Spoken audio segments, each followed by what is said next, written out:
Delhi crime Kannada ನ್ಯೂಸ್ಗೆ ಸ್ವಾಗತ. ದೃಷ್ಟಿ ಎಲ್ಲರ ಮೇಲೆ. ಚಿಂತಾಮಣಿ ತಾಲೂಕಿನ ಮೂಗಲಮರಿ ಗ್ರಾಮದಲ್ಲಿ ನೆಲೆಸಿರುವ ಅತಿ ಪುರಾತನವಾದ ಚೋಳರ ಕಾಲದ ಇತಿಹಾಸವಿರುವ ಚಂದ್ರಮೌಳೇಶ್ವರ ಸ್ವಾಮಿ ದೇವಸ್ಥಾನದಲ್ಲಿ ಸಿದ್ದೇಪಲ್ಲಿಯಿಂದ 2 ಕಿಲೋಮೀಟರ್ ದೂರದಲ್ಲಿ ನೆಲೆಸಿರುವ ಚಂದ್ರಮೌಳೇಶ್ವರ ಸ್ವಾಮಿಗೆ ಇಂದು 4ನೇ ವಾರದ ಕಾರ್ತಿಕ ಮಾಸದ ಪ್ರಯುಕ್ತ ವಿಶೇಷ ಪೂಜೆಯನ್ನು ಅತಿ ವೈಭವದಿಂದ ವಿಜೃಂಭಣೆಯಿಂದ ನೆರವೇರಿಸಿದರು. ಶಿವರಾಮರೆಡ್ಡಿ ಸಮಂತನಹಳ್ಳಿ ಬೆಂಗಳೂರು ಗ್ರಾಮಾಂತರ ವಿಭಾಗರವರ ಸ್ನೇಹಿತರು ಶ್ರೀನಿವಾಸ್, ವಸಂತಕುಮಾರ್, ಆನಂದಗೌಡರವರು ಟ್ರಸ್ಟ್ರವರು ಬೆಳಗ್ಗೆಯಿಂದಲೇ ಪೂಜೆ, ಹೋಮ ಹವನಗಳನ್ನು ಅತಿ ವೈಭವದಿಂದ ನೆರವೇರಿಸಿದರು. ಹೂವಿನ ಅಲಂಕಾರ, ತೀರ್ಥಪ್ರಸಾದ ವಿನಿಯೋಗ, ಮಧ್ಯಾಹ್ನದ ಊಟದ ವ್ಯವಸ್ಥೆಯನ್ನು ಬೆಂಗಳೂರಿನಿಂದ ಕರೆತಂದು ಏರ್ಪಾಟು ಮಾಡಿದ್ದರು. ರಾತ್ರಿ ಲಕ್ಷದೀಪೋತ್ಸವ ಮತ್ತು ಭಜನೆಯನ್ನು ಏರ್ಪಾಟು ಮಾಡಿರುತ್ತಾರೆ. ವರದಿಗಾರರು N Krishnamurthy, Delhi crime news, Chintamani ಘಟಕ.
తిరుపతి తిరుమల పైన తిరుమల కొండపైన ఇక్కడ వచ్చారా?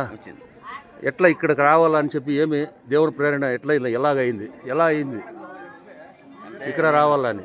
రావాలనేసి మేము అనుకోకుండా వచ్చాము. ఇక్కడ అనుకోకుండా వచ్చినారు. వేరే మా వచ్చినారా మీరు? భగవంతుడిని కావాలని చెప్పి మేము కూడా ప్రార్థిస్తున్నాం మా క్రైమ్ న్యూస్. ఇంకా అమ్మ ತಮ್ಮ ಹೆಸರಮ್ಮ? ಅಮ್ಮ ತಮ್ಮ ಹೆಸರು? ಪುಷ್ಪತ. ಅಣ್ಣ ಅವ್ರಿಗೇನು ತಾವು ಧರ್ಮಪತ್ನಿನಾ? ಹೆಸರೇನು? ಆಯ್ತಮ್ಮ, ದೇವ್ರು ಒಳ್ಳೇದು ಮಾಡಲಿ ನಿಮಗೆ. ಅದಕ್ಕೆ స్వామి అడిగితే లోపల ఉంటారు మీరు చేసి వద్ద ఇంటర్వ్యూ తీసుకుంటాను చేస్తాను ఇంటర్వ్యూ.